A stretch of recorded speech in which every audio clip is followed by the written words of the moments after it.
Dearest Gurudev, sometimes life feels like a zoo. We are all put in our cages and we have to live in them. All these restrictions of the mind are so tiring. Why is it so hard to find the exit of our own mind's cage? Well, my dear, you exit your mind every night when you hit the pillow. Why you think it is difficult? Any moment you wake up and see the entire past was a dream, you are free. It doesn't need to take a long time for you. It happens in seconds. You simply have to shake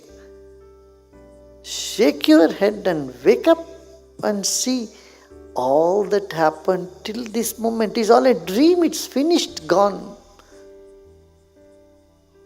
And you are new every moment. You have to tell yourself again and again, this whole thing is a nonsense. The whole thing is just a dream.